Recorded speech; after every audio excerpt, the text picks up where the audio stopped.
కరువులో, ఇబ్బందిలో, ఆర్థికపరమైన నలుగుడిలో ఎవరిని అడుగుతున్నావు? నువ్వు ఎక్కడికి వెళ్ళాలని, ఏం చెయ్యాలని ఎవరిని అడుగుతున్నావు? నీ యొక్క కౌన్సిలింగ్ కొరకు, ఈ ఆలోచన కొరకు ఎవరి దగ్గరికి నువ్వు వెళ్తూ ఉన్నావు? ఐగుప్తు ఆకర్షణీయంగా ఉందని, పొలిటికల్గా బలంగా ఉందని ఆ దగ్గరికి వెళ్తున్నావా నువ్వు?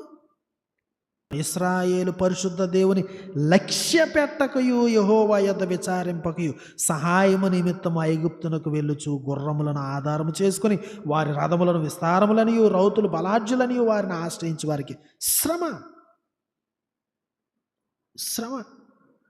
ఐగుప్తీయులు మనుషులే కానీ దేవుడు కాదు. ఐగుప్తీయుల గుర్రములు మాంసమయములే కానీ ఆత్మ కావు. యెహోవా తన చెయ్యి చాపగా సహాయము చేయవాడు జోగును, సహాయము పొందువాడు పడును. వారందరూ కూడి నాశనం అవుతారు. దేవుని యొక్క కౌన్సిలింగ్ తీసుకోవాలి.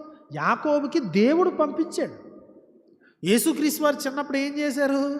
దేవుడు చెప్పాడు, దూత నువ్వు వెళ్ళి ఐగుప్తు దేశంలో ఉండు నేను చెప్పేవరకని.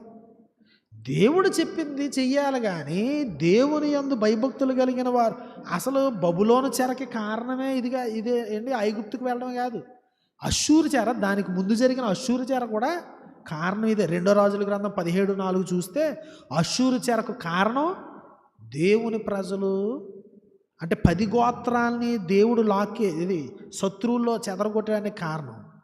ఇశ్రాయేలు దేశం పైన 10 గోత్రాలు నాశనం అయిపోవడానికి కారణం ఏంటంటే ఐగుప్తును ఆశ్రయించడం. మిగిలిన 2 గోత్రాలు నాశనం అయిపోవడానికి కారణం ఏంటంటే ఐగుప్తును ఆశ్రయించడం. ఏ నాశనం వెనకతలైనా ఐగుప్తును ఆశ్రయించడమే ఉంటుంది.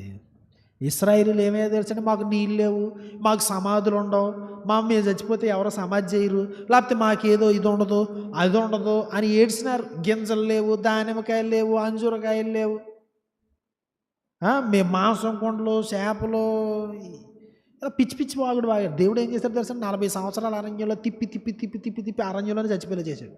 ఒక్కరిని కూడా కనాను దేశం తీసుకెళ్ళలేదు, యెహోషువ కాలేబులను తప్ప. ఎందుకు?